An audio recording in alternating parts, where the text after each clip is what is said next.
Hi, I'm Mike Gorman from the University of Virginia. I'm sorry I can't be with you at the Human Side of Service Engineering conference. I had an unavoidable conflict. But I thought I'd at least provide you with this YouTube video that contains what I would have talked about and ask any of you who are interested in it to contact me. You see my emails here on the slide. It is also repeated at the end of the presentation. So what I'm going to talk about is the co-evolution of a new therapeutic service, sensory integrative therapy. And this work was supported by the National Science Foundation, but of course, these are my views and not the views of the foundation. I think we'd all agree that therapy is a service, has multiple providers that use different approaches depending on what they're treating: schizophrenia, bipolar, anxiety disorder, dyslexia. And the clients can be individuals or groups or families. Therapy can and often does involve medication, and for some therapies, medication is essential, but not sufficient. You need to accompany it with therapy. In the case of learning disabilities, the therapy must include activities designed to restore basic competencies. You often see this when a child has a very large developmental delay or simply an inability to do something. I'll use myself as an example.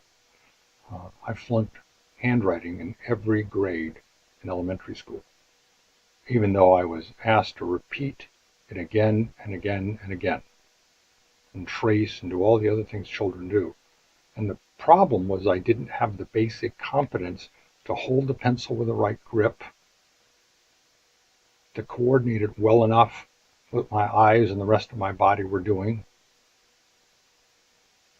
And that's the kind of competence that you have to restore in a child before they can perform an activity like handwriting.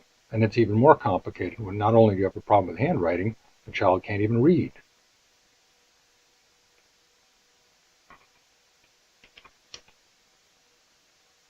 So sensory integration was developed by Ayres partly from her work at UCLA's Brain Institute and from her reading of the neuropsychology and neuroscience of her day.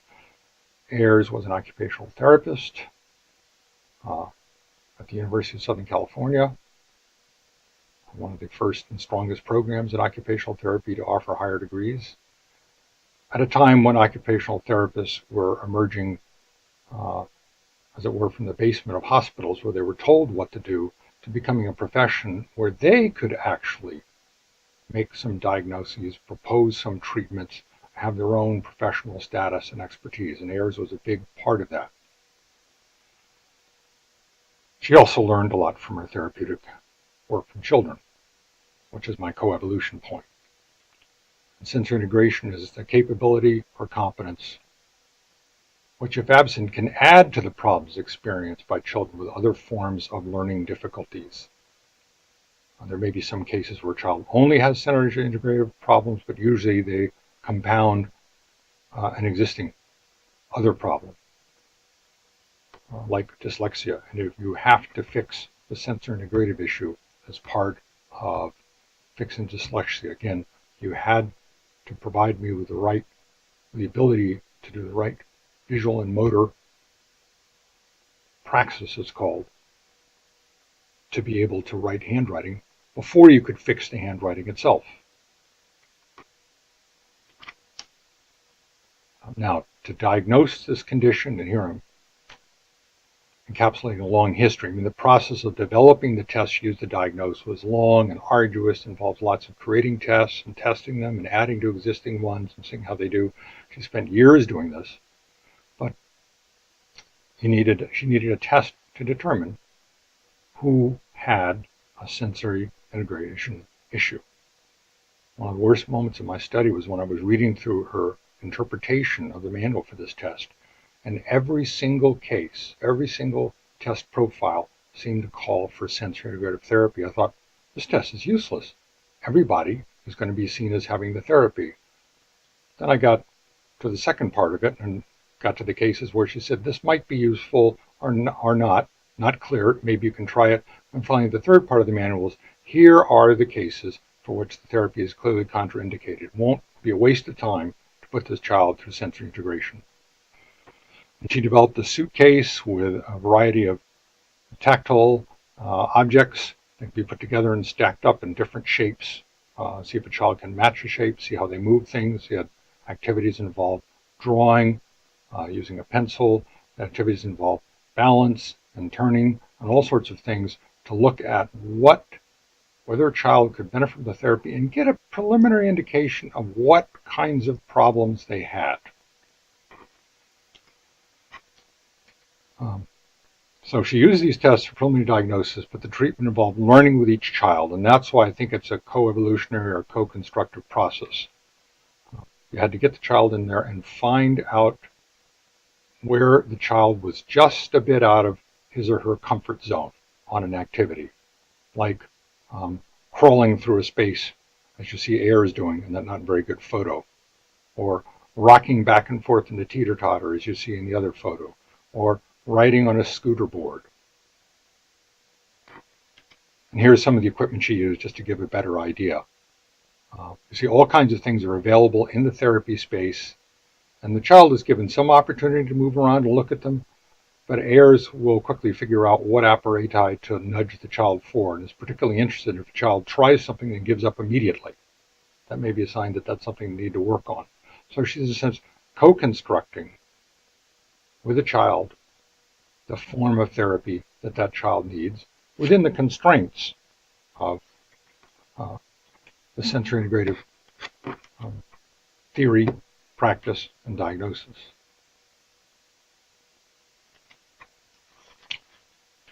It's a very quick overview of a very complicated topic, but I hope I gave you some little sense of how the therapy works. And there's some very nice films of Ayres doing the therapy.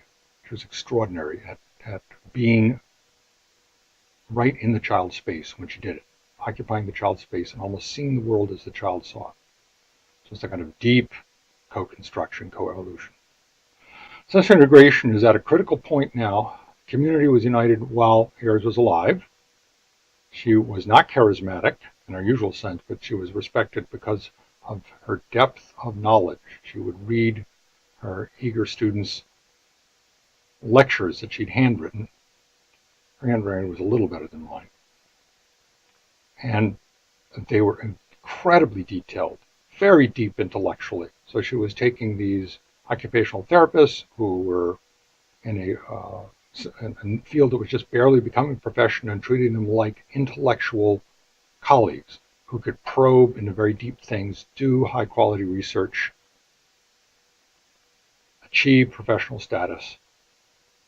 And at one point, she was talking to one of my favorite informants and had just provided her with information, and this informant said, and she said, well, do you have any questions? And the informant said, no. And she just came back and said, you have to ask questions. You have to be able to ask questions.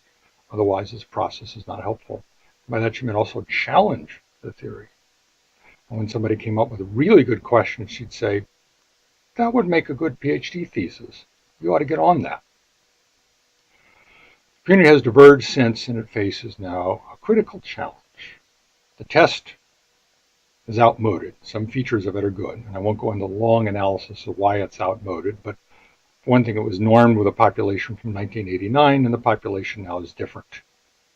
And there are all sorts of capabilities that we have now for using computerized aids to testing. So there needs to be a new test, and that's very controversial within the community because there are good reasons why Ayres set up the test the way she did. But she would be on the cutting edge of whatever was going on now. She'd be pushing for change. There's also a need for a fidelity measure. By that I mean you need to give researchers who are trying to test whether this therapy works or not, and that's a huge business, because therapy is a high-stakes contested space. Testing provides income and status to those who are certified. Diagnosis is critical for health insurance, but the SI community is now divided on that. especially equipment for therapy, can be sold. So the diagnosis of a child can also determine what therapeutic community, what therapeutic approach, what set of providers get the opportunity to work with that child.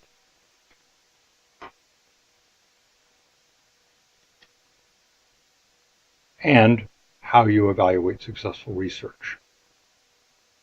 So if you don't have a way of explaining what the standard procedures are for a particular form of therapy, it's impossible to test it. That's the point of the fidelity measure. Here, you must at least do these things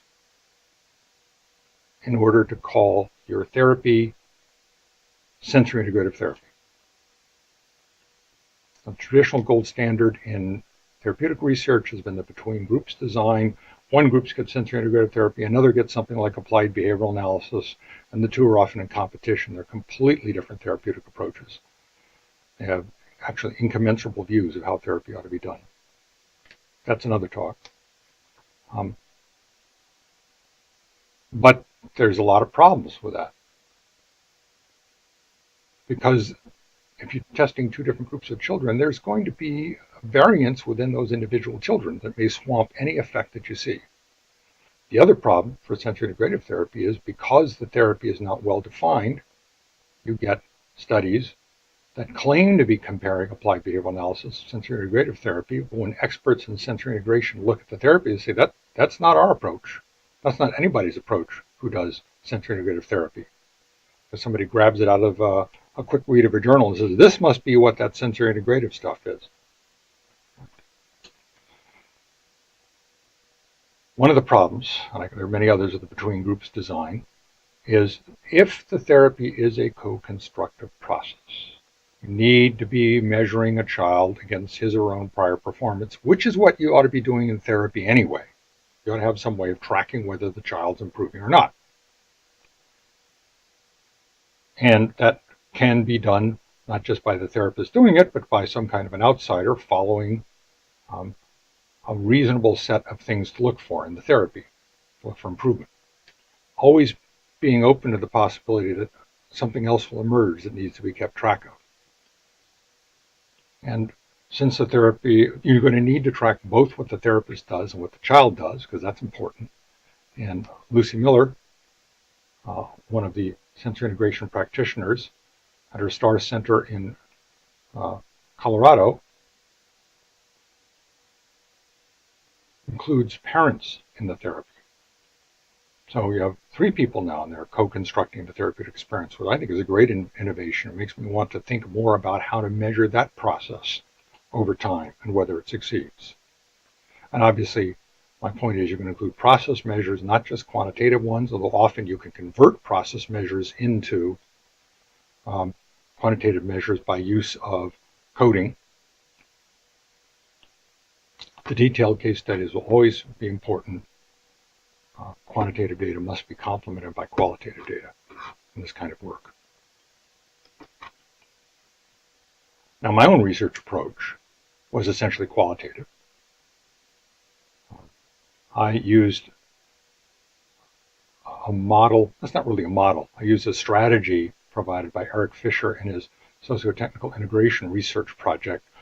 He and other social scientists embedded in scientific laboratories and in some cases in engineering facilities, and worked closely enough with the engineers, looking over the shoulder, sometimes doing procedures, mostly just talking to them about what they were doing, why they were doing it, beginning to gain bits and pieces of the languages and the concepts of the field, and also in that sense, spurring the engineers to think more deeply about their research and why they were doing it and why they'd chosen the study they did, and for giving them additional metacognitive capabilities to look at their own work, to look at what they're doing, to look at what it meant for society.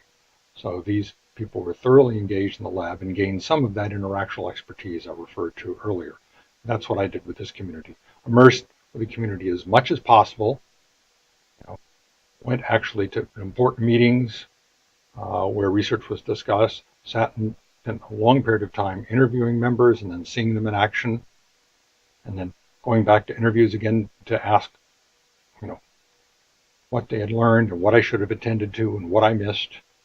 Let the informants guide me towards reading. In this way, you become almost a member of the community yourself, but you still maintain enough distance to provide a different perspective on the community than a member would. And this is one of my favorite Ayres quotes. There are many great ones. Truth, like infinity, is to be forever approached but never reached. I think that anybody in service, science, engineering, and especially the human side of service, science, and engineering knows that's true. You're never going to reach the truth. You're just going to get better and better at doing what you're doing over time. I hope so, anyway. Here again is my contact. If you have any questions, this is me looking through a telescope at the McCormick Observatory at UVA. I'm not an astronomer. I'm an amateur, but they let people like me with some training go up and use this beautiful 26-inch refractor. Talk about a wonderful hands-on experience moving the telescope by hand. And here are some of the references I used. Again, I welcome contact from any of you, questions, ideas, criticism of the way I'm using concepts like coevolution and co-construction. Thank you.